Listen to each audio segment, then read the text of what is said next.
Welcome again back to Food for Your Heart, episode 2 about the genealogy of Jesus. As we have seen in the first episode, we covered the genealogy of Jesus and we saw a lot of difficult stories in the forefathers of the human genealogy of Jesus that God is identifying with the human race in his worst expression, so to speak. Now we have come to the point that we covered the life of David. And of course, David was an amazing king. He was a man of God. He's a man after God's own heart. Psalm 51 is about his adventure with Bathsheba and the sin and the brokenheartedness. And you can consider this question, and maybe you did. King Saul never made fornication, but he's not called a man after God's own heart. David, on the other hand, he had a fornication, and then he also was a murderer, of course through the hand of the enemy, but he killed Uriah. And then also he had a complot with his general. Imagine a political complot to kill one of his best owned soldiers. Nowadays, they would lynch you. They would never re-elect you. They would throw you out of the palace. You will not be a president or a king. David did all those things. And, well, it was very dark in his heart. I can tell you that. If you cover up your sin, you will not benefit. I don't know you. I don't know your past. All I know is that the grace of God is bigger than your sin. But your problems will not be solved by covering them up. Why is David a man after God's own heart? Because he never covered up his sin. In fact, he confessed them very clearly. The first thing when he was confronted by Nathan the prophet is, I have sinned against God. Pray that God would forgive me.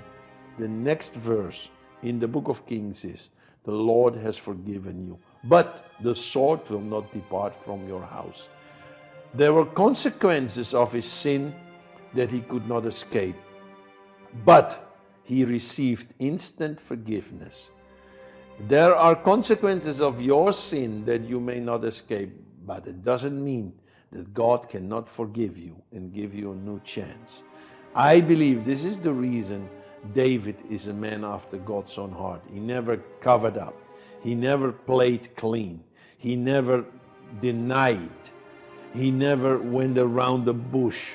He didn't play games. He acknowledged his failure. I don't know who you are. I don't know your past. I don't know your present.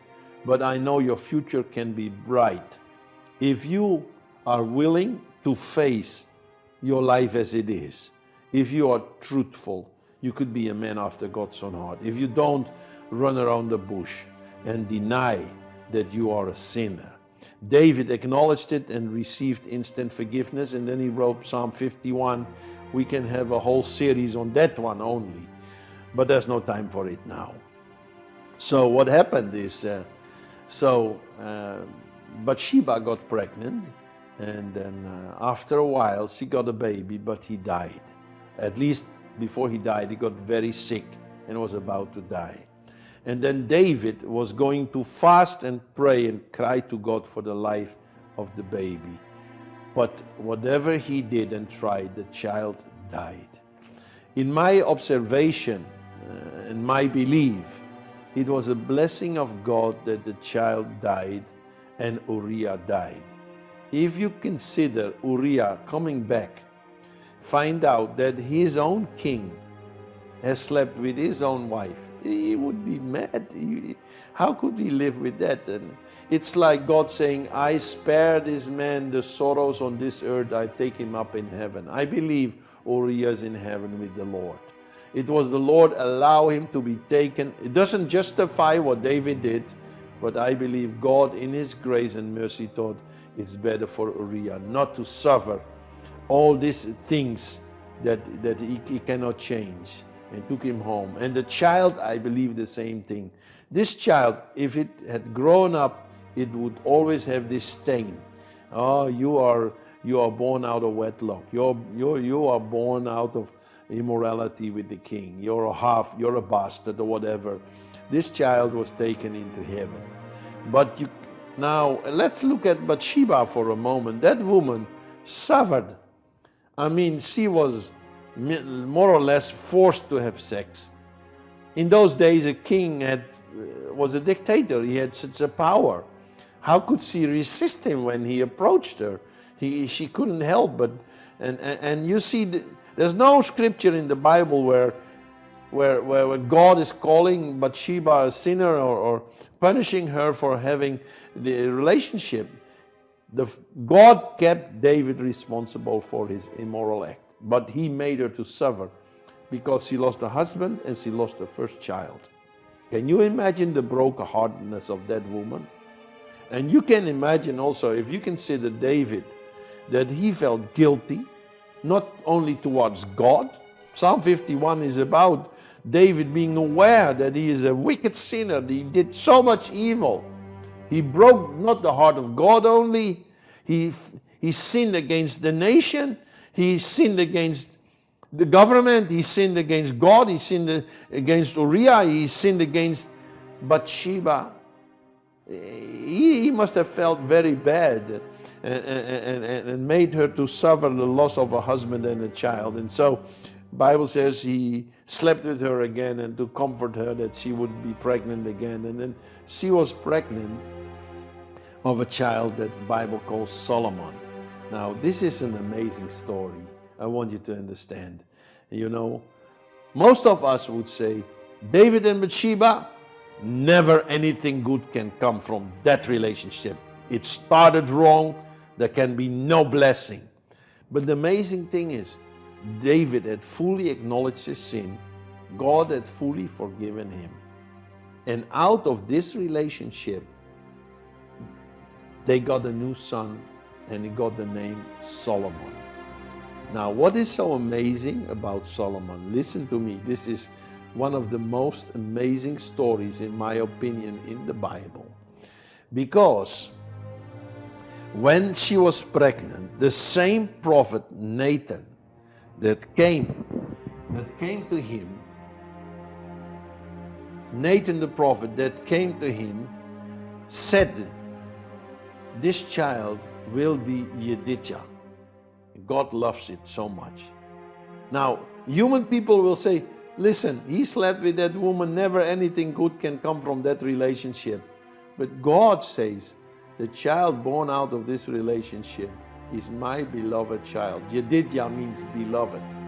That's what it means. So he's saying, beloved is in your womb. I love this child. The prophet came to say that. So God has ways to turn things around. When there is no hope for from a human perspective, God has ways to turn things around for the better. Now, don't get me wrong. This is not to justify immorality or sleep with another woman or do evil things. But if things have happened and there is a full circle repentance, when there is a full change of heart, God has ways to make something good come out of such a bad situation. And it happens. So, and then as a child is born, they call it Solomon. And he was the son of David. But God called him Jedidjah.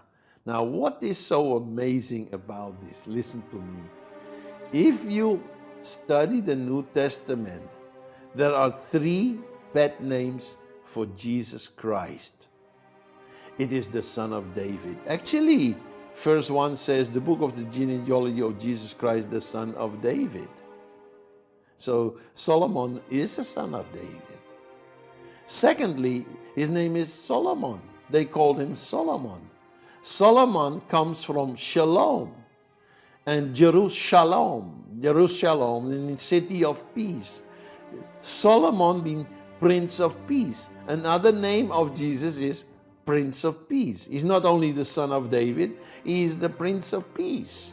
But when he was baptized in the Jordan, there was a thunder and a voice that says, my beloved son, Jedidjah. So the 3 names of Jesus are parallel to the three names of Solomon, the son of David, the beloved. Isn't it amazing that actually in the very first verse of the New Testament, a horn is blown, a horn of God's grace. Actually, God is saying, no matter how messed up the human race in sin, I am not ashamed to identify them as my forefathers. I am not ashamed to identify with humanity when there is fornication, when there is incest, when there is killings and murders and evils. I still love them. I even carry their names. I'm even calling myself a son of David. His picture is in the gallery of my forefathers, and I feel not ashamed.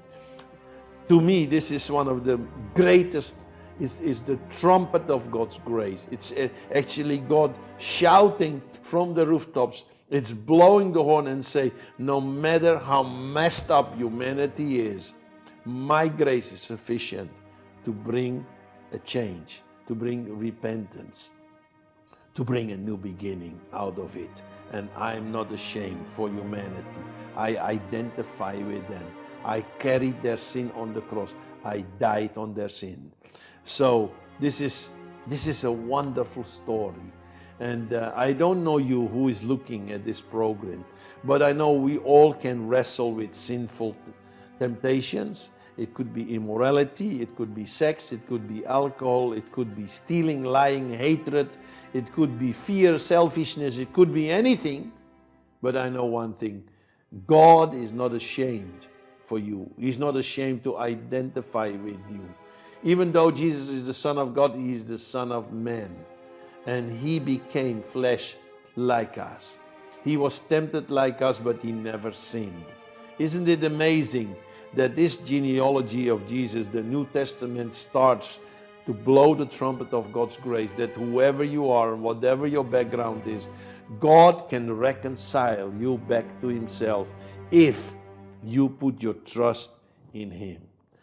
Now, this is such an amazing story that I even wrote a book about it. We haven't translated it in other languages, but it is the amazing grace of God. This is actually almost provoking our human mind to a level of shock. How can God, out of wedlock, for a father with his daughter-in-law having sex, incorporate the child coming out of that into his lineage? How can he have in his lineage children born out of immorality like Solomon? How can he have in his lineage a prostitute? How can he have in his lineage what we read about Ruth, that is incest? Incest in his lineage is incest, fornication, immorality, murderers. All of that is in the lineage of Jesus. Why is God having this genealogy here? Because He is saying to humanity, I am the Savior of this world. I came to rescue, to forgive, to change. Now, that is why this is food for your heart. I don't go who you are, I don't know your background, but I know that my God is greater than your sin, as we will see in more people's lives after the break.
Welcome back after the break.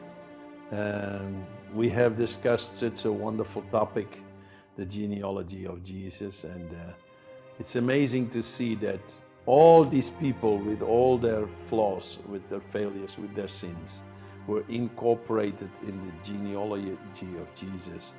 And God wants to incorporate you with all your flaws and your failures. He is not after perfect people.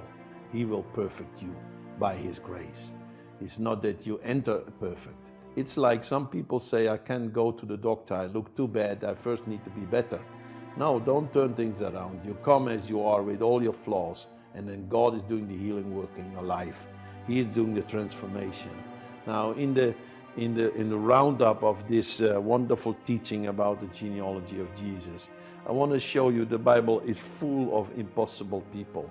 And you may be one of those impossible people that God has in mind to rescue, to save, to change, to transform. Let's go through the Bible and just look at some.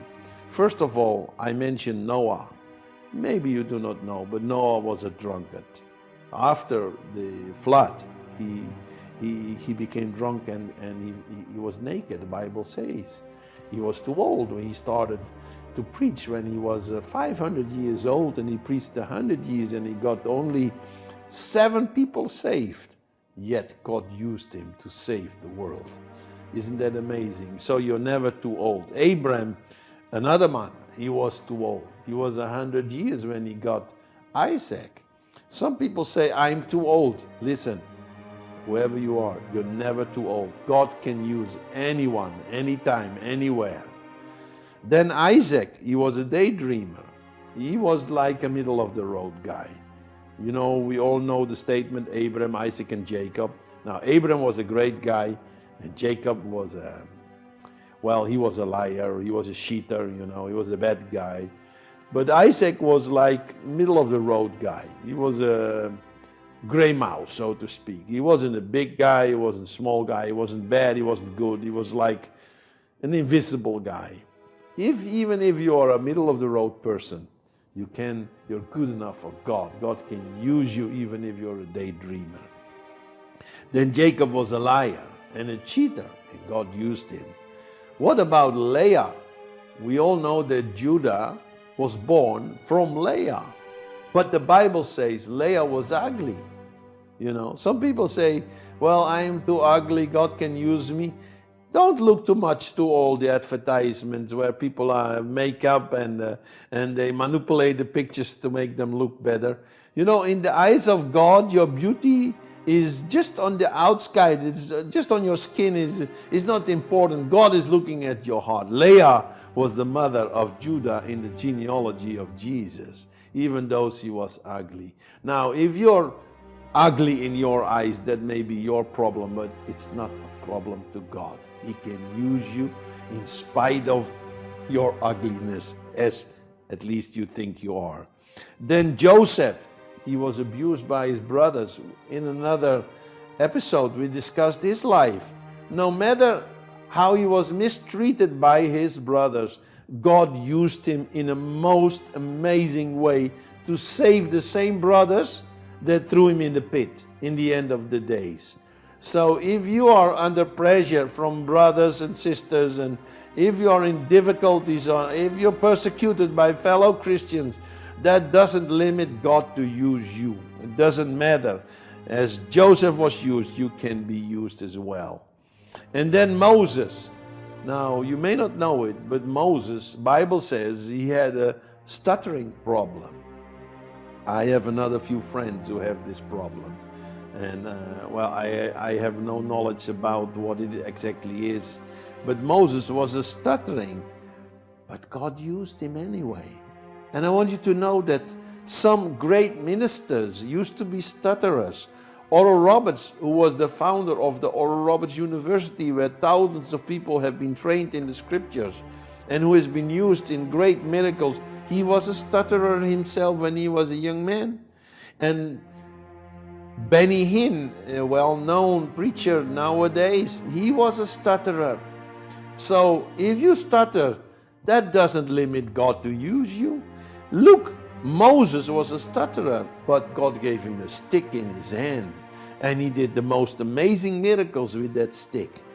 You know, if I have to choose, I'm a good talker, I'm not a stutterer, but if I could choose between being a stutterer with a miracle stick or being a good preacher, I would prefer to have the stick and do the miracles rather than just talk nicely. You know, it all depends on God's choice. But I want you to say, if you are a stutterer, don't disqualify yourself to be used by God. God can use anyone, anywhere. Amen. Then Gideon, he was afraid. You know, God told him, go down and take away that idol, and he was scared, and he asked a sign. Maybe you are scared. It doesn't matter, God can't use you. God can use scared people. You know, the thing is that even though Gideon was afraid, he obeyed God. The heart of the matter is, are you willing to do what God says even while you're scared? You know, I go to countries that they're not safe. People are killed for the gospel. Yet I go there. They say, are you not scared? Well, sometimes I'm scared. Yes, I'm scared, but I go anyway. And what if they kill you? If they kill me, I go to heaven. I belong to God. My life is in His hands, you know. Don't let fear paralyze you. God is bigger than your fears. Now, Simpson, you know, the guy with the long hair? I used to have that when I was a drug addict, but I cut it off. But, you know, he was a womanizer, and he had many problems. He almost lost his power. But nevertheless, in spite of his flaws, in spite of his affairs with women, even losing his power, God used him in a mighty way to defeat the enemy. And then a lady we already talked about, her name is Rahab. Rahab was a prostitute, as you know, but she is in the lineage of Jesus Christ. I don't know what past you have. I was a drug addict, and you may have been a prostitute. Don't disqualify yourself. In the Bible, there are more prostitutes. We know that Maria of Magdala, she was a prostitute, and Jesus cast out 7 demons. She was the first one carrying the message of the resurrection of Jesus Christ after Jesus rose from the dead. So, no matter what past you have, you can have a bright future if you put your life in the hands of Jesus Christ. And then Jeremiah and Timothy, they were both young. In the book of Jeremiah, it says, don't say, I am young, because I'll give you a mouth and I give you words to speak, to break down, to build up. You know, no matter how young you are not beyond usefulness for God. God can use you regardless your age. David had an affair and he was a murderer. We have looked into his story in the beginning of this session. Then Elijah, the great Elijah who called fire from heaven, he was suicidal. Did you know that? After defeating 300 priests that he killed, 400 priests that he killed and called fire, he ran into the desert and lay down under a juniper tree and he wanted to die. He was suicidal. Now, I don't know you. Maybe you are depressed and suicidal. That is your problem. It's not God's problem. God loves you anyway. He used him in spite of his depression, in spite of his problem. Now, this one is a bit difficult. Isaiah, Bible says, he preached 3 years naked.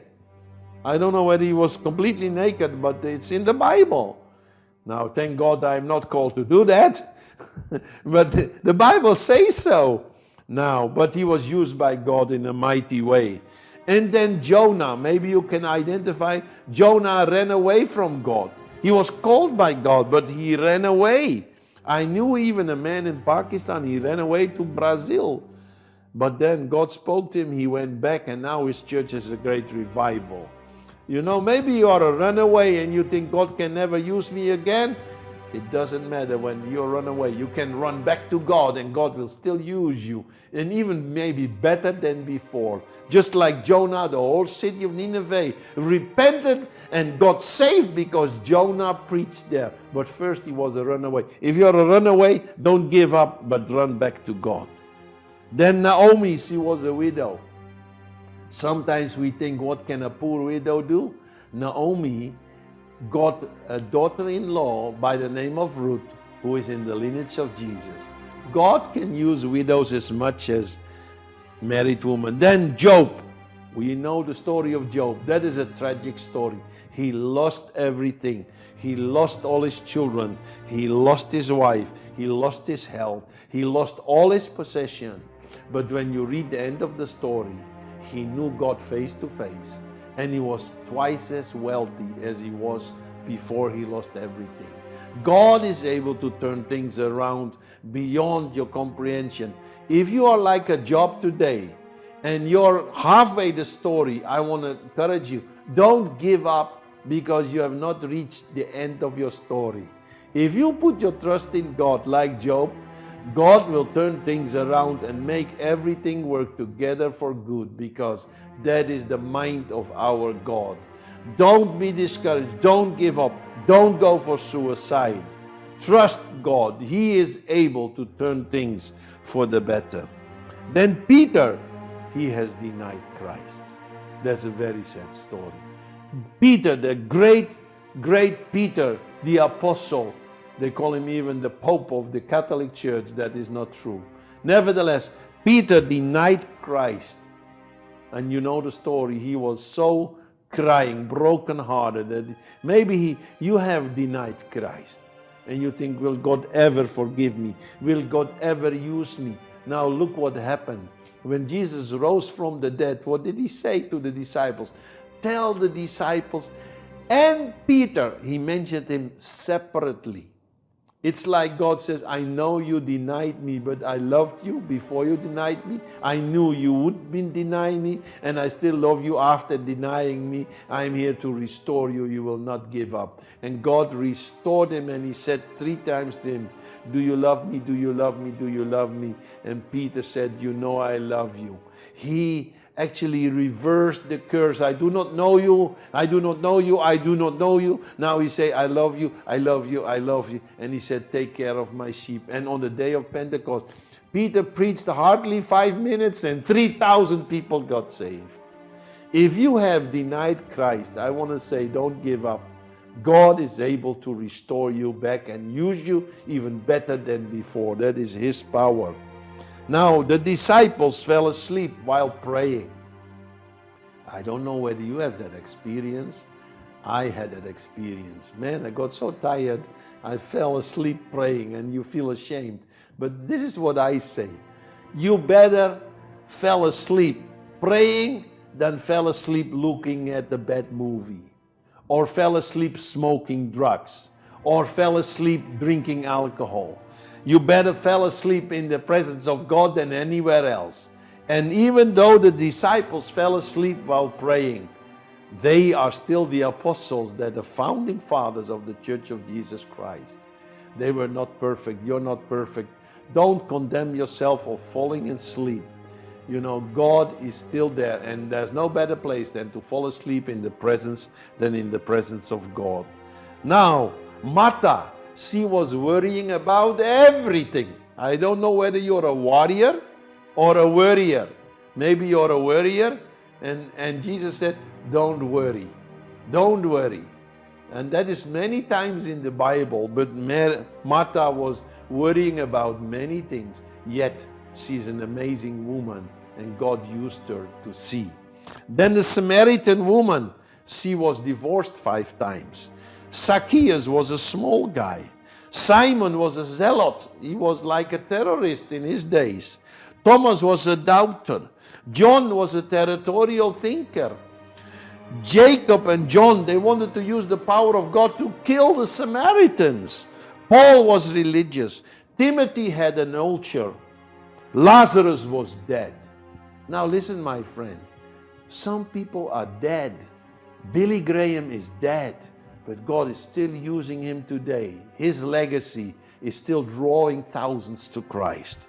Even if you die, you think you're a dead man, God can use you. Me, I was a drug addict. I don't know about you, but I know one thing. God is using me today, and He changed my life. I belong to the list of impossible people just like you, but God can still use you, whoever you are. But there is one thing you need to do. Acknowledge that you're a sinner. Believe in Jesus Christ. Confess Him and call upon Him as your Savior. And you will become one of the heroes in the list of God. May God bless you and see you next time.